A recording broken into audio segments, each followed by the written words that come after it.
黙って見て One should just sit quietly and look at a garden. ですね。だから見る人の力量 What you see depends on what you bring to it.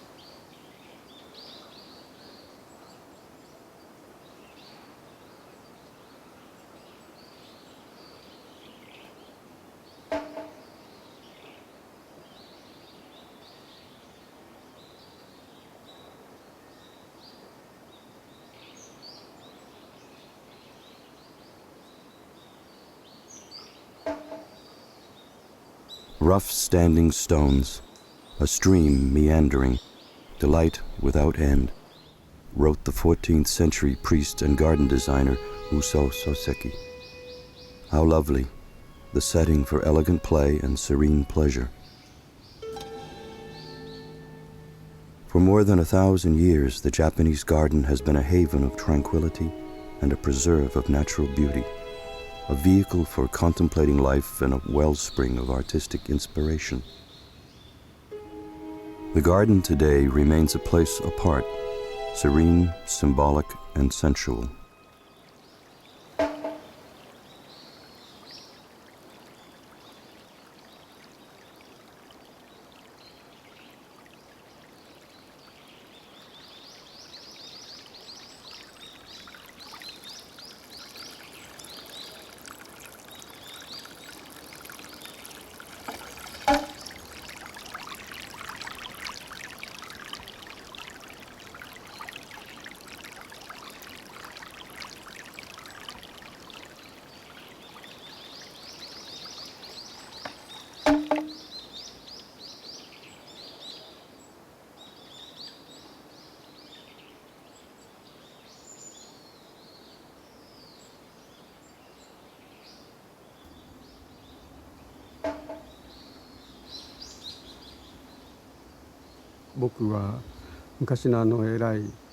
I like the gardens designed long ago by the great Zen teacher Muso. Take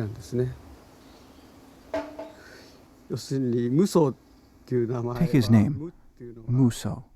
Mu means dream in English, and so means window. Muso's name is very evocative to me. Dreams are interior, inward-looking.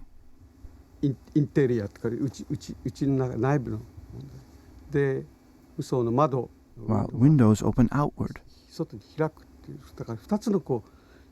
They are two different kinds of energy. The gardens Muso designed have a good deal of this tension about them.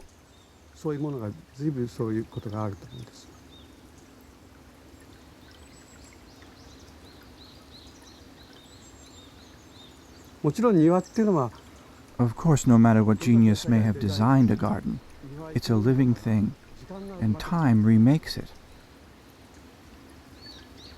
The garden at Saihoji, for instance. There was originally no moss in the garden. Now there's so much that we call it the Moss Temple.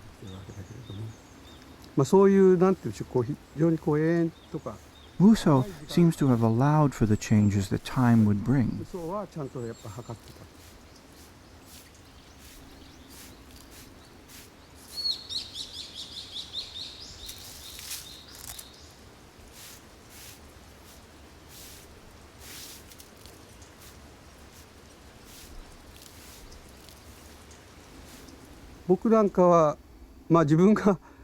I'm a composer, and music is often called the art of time.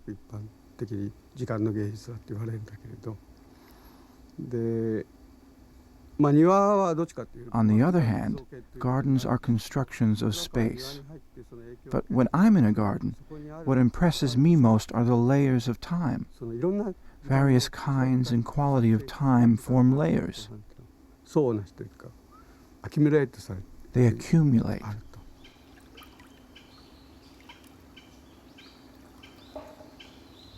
それで岩はほとんど Rocks hardly change at all. 存在 They're a stable と presence. ころが他の植物たちはその But plants change with the seasons. They come and go. They die away. そういうことを僕は I try to work these elements into an orchestra. だから非常にこう早く Parts that 変化 change quickly, するものとまるで変化しない others that don't change at all, like the rocks. 常にこれがある。それから Enveloping it all is the earth 空 and the sky, ね。 and 時には sometimes it rains. そういうことをまあ僕はだか So ら really what I do is I design gardens with music.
You spend most of your lives in motion, working, playing sports.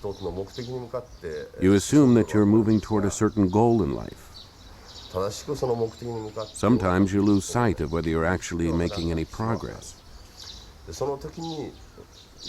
At such times, it's best to sit down, ichiza, to stop your movement and to rethink the path you've taken.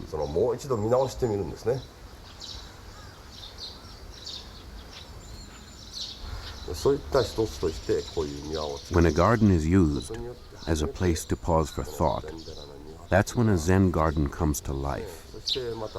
When you contemplate a garden like this, it will form a lasting impression in your heart.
The priest Muso Soseki, who designed the garden at Tenryuji in the mid-1300s, composed a poem about the garden and the natural beauty that surrounds it.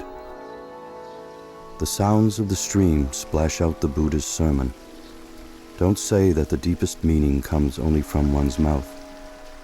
Day and night, 80,000 poems arise one after the other, and in fact, not a single word has ever been spoken.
In Zen, we don't look outside for God or Buddha.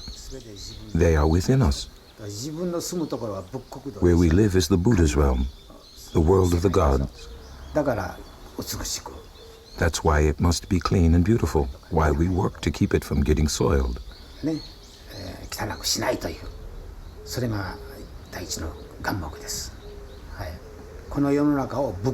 We think of this world as the Buddha's realm. Paradise is where we live, so we clean it and keep it beautiful. This is the most important principle. That's why we tend our gardens so carefully and treat them with such artistry.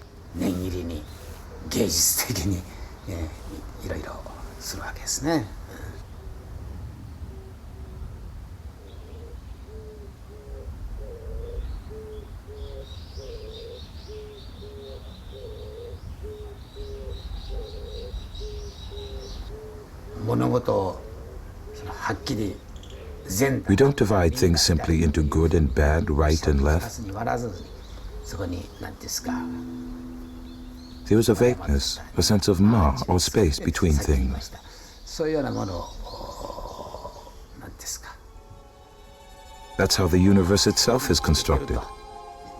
宇宙がね、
まあ瞑想するときにね When we meditate, we can't separate ourselves from ど nature. うしてもこの離れることができない It's very important. あれですからそれでああいう宇宙をそこへ The entire universe is concentrated in a garden. 大自然を観 The 察する garden allows us to contemplate nature, 溶け込んで to become one part of nature. 一部分になるというようなそういうまあ終始 Our approach is based on these ideas. ね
In the garden at Ryoanji, everything unnecessary was left out.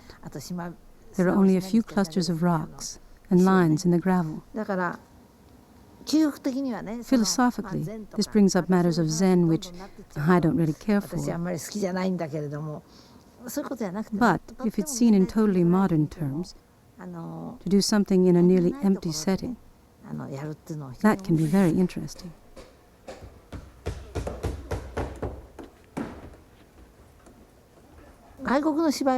Even doing Western theater.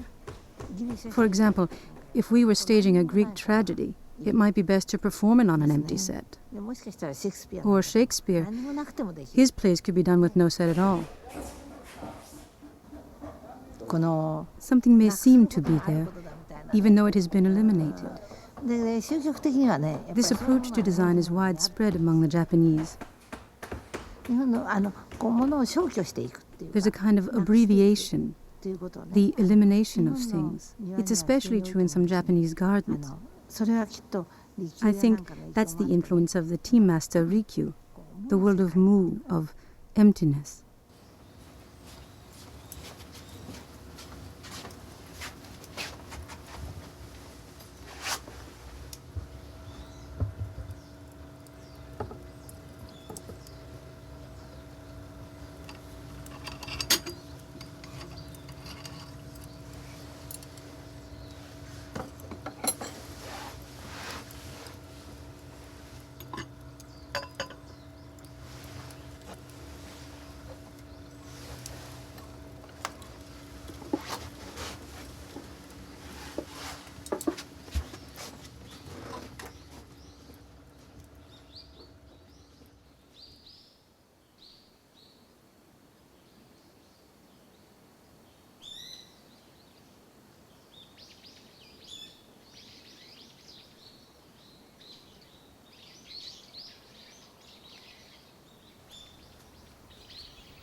The tea master, Rikyu, insisted on austere simplicity in the practice of tea and its related arts. In time, Rikyu's taste permeated much of Japanese culture. Centuries later, his descendants continue a practice that has been described in the following words. In my hands I hold a bowl of tea. I see all of nature represented in its green color.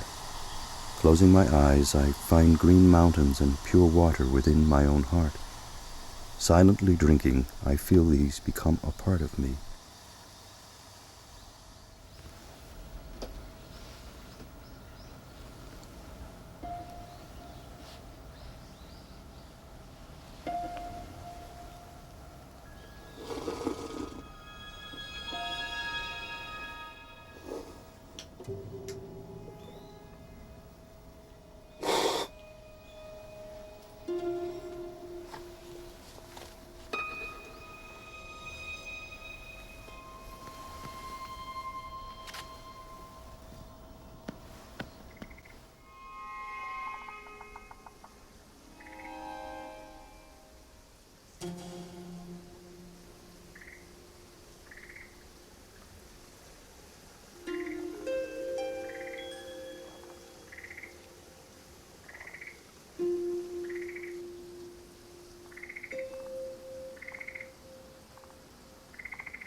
This villa, built by Emperor Go-Mizuno, is composed of the upper tea house here and the middle and lower tea houses.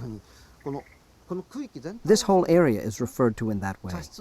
Not just the tea hut itself, but the entire garden is called a tea house. I think that's because the influence of tea is fundamental here. And what is that influence? It's the pursuit of that which is most simple, the most essential in human life.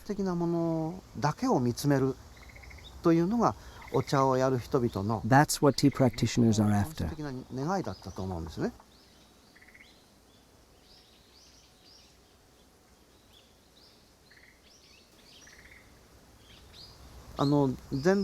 This garden is very different from those at Zen temples. It's another expression of the garden aesthetic. But at a fundamental level, the two approaches are quite similar. What you see in this garden is the broad face of the natural world. A Zen garden demands that you grasp all of nature in one moment, all at once. Here you are told to take your time. There's that difference. But in the end, both ask that you go beyond the garden, spiritually. That you look at the garden not merely as an object, but also as a path into the realm of the spirit.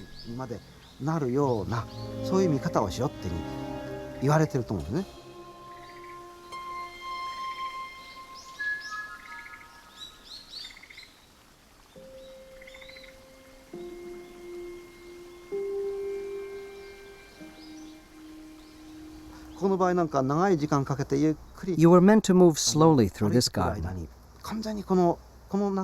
to enter gradually into an idealized configuration of nature, into an ideal image of nature.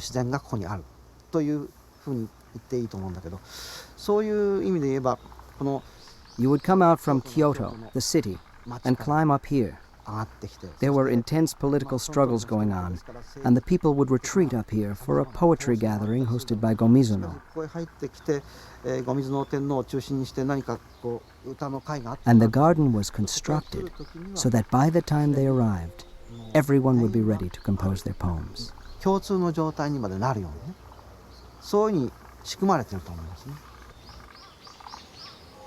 It's like walking the path to a tea house. It's designed so that by the time you walk down the path and enter the door of the hut, you're able to reach the proper state of mind.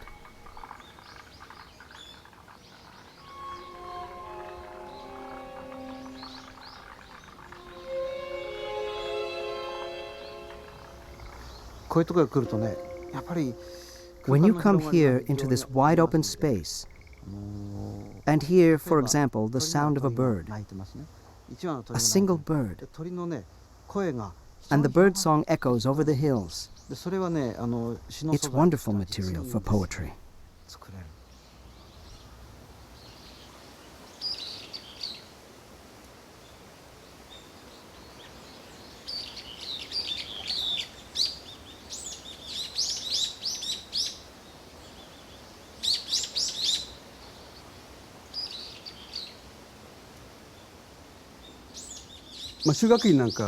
What Shugakuin does so well is to borrow the neighboring valleys and hills.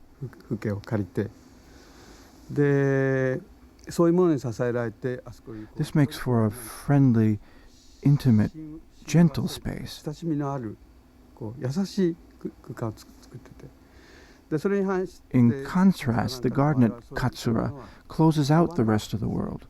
It's a confined space.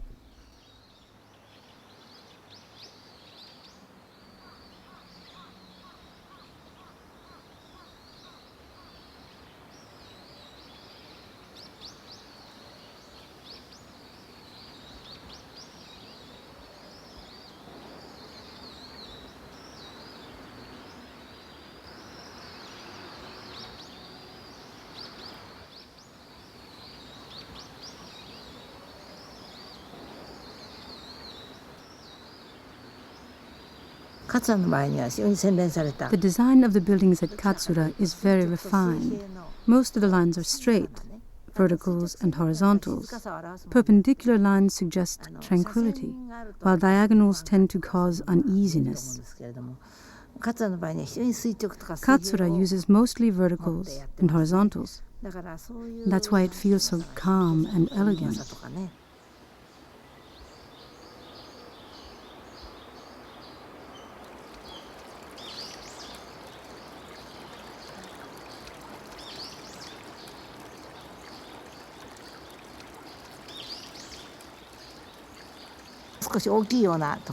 In some places, the lines are slightly curved or swollen. I think that's by design. If they were absolutely straight, they'd feel too rigid. People explain this in various ways, but I think the slight curve gives the line a softer feel.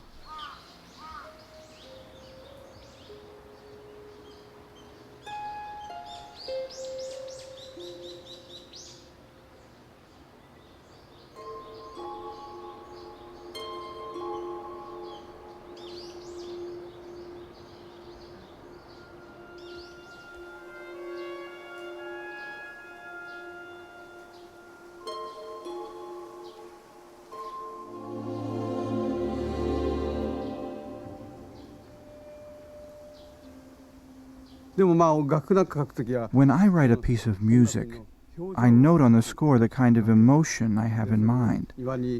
I may think a piece about a garden should be calm and still. But at the same time, it should be a strong calm. So I say ecstatic. calm でエクスタティっていうときっとその皆さん One might think you can't combine the two, calm and ecstasy.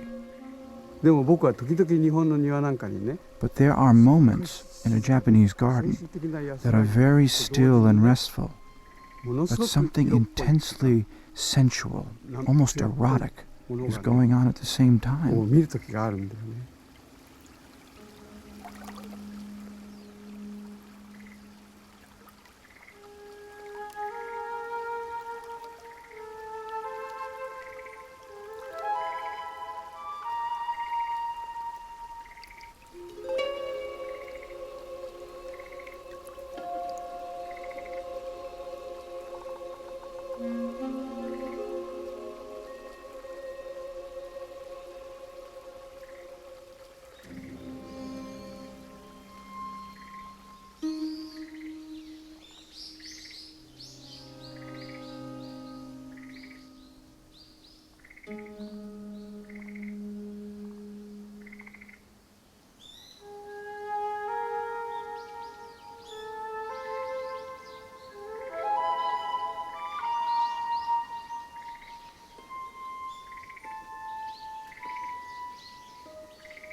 The main purpose of a garden in an inn like this is to relax the guests, to help them feel at peace.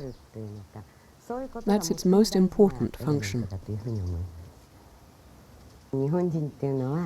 The Japanese have long preferred to live in the midst of nature. To have a garden that almost flows into a room is an ideal way of living.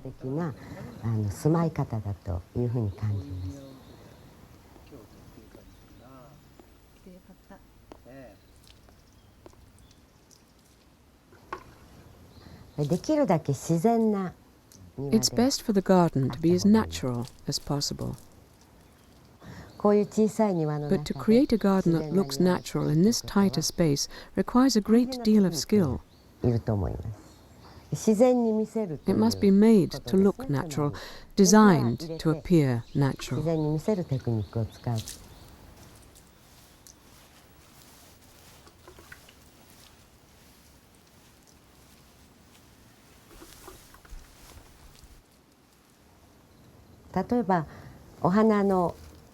As Rikyu said about arranging flowers, they should appear just as they do in the field.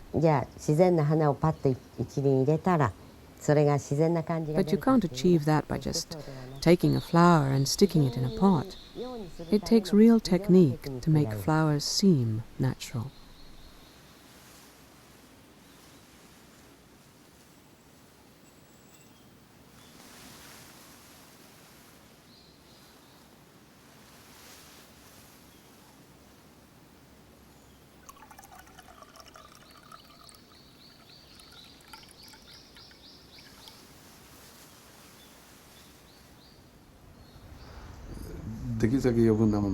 In arranging flowers, you remove everything that's unnecessary in order to strengthen the composition.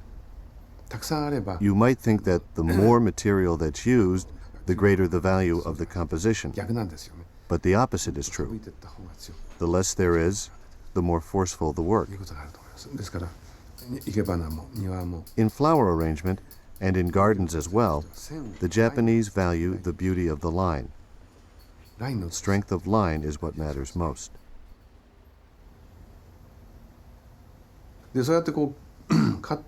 By cutting back, an organic line comes to the fore.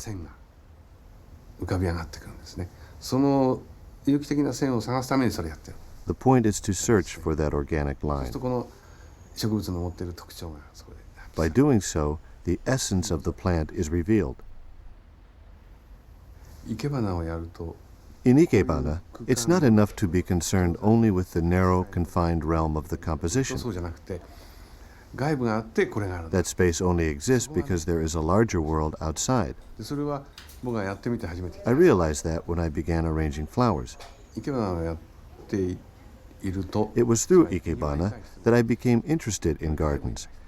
In other words, I became interested in exterior space as well as interior. So I began to design some gardens.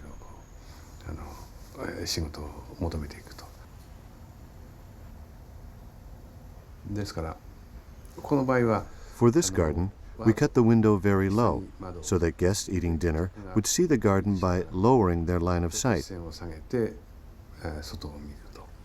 It's an unusual angle.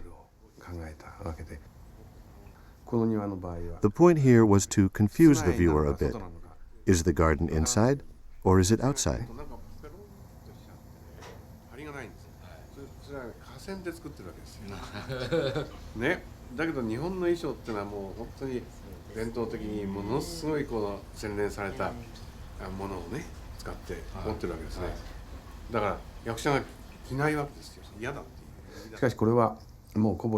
A garden designer named Kobori Enshu first used a low window on a garden like this about 300 years ago.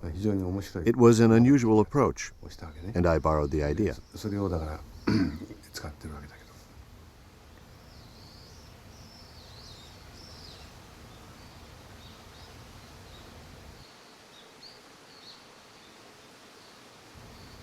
To me, the more magnificent the tradition, the greater the challenge it presents to us to think about our own age. After all, those gardens were designed for medieval Japan. We have to think in terms of what we can create for today's world. It would be pointless just to copy what went before.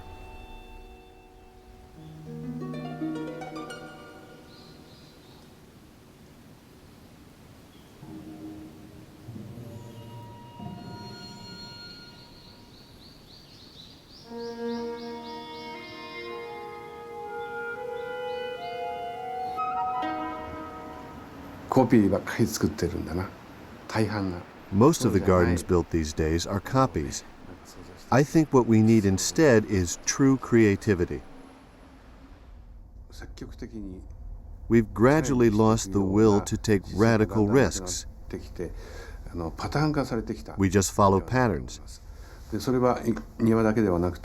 is true not just of gardens, but in flower arranging as well.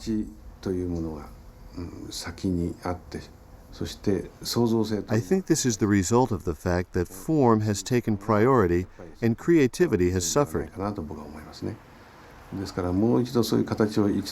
We need to tear apart those patterns and look at the possibilities. We should be rethinking the garden in the context of modern architecture.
Within its limits, the Japanese garden swims, remarked the sculptor Isamu Noguchi. It works, it navigates, it floats within the imagination of the people who experience it.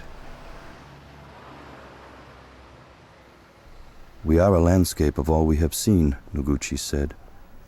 Can we really recreate nature, or do we go on and do something other?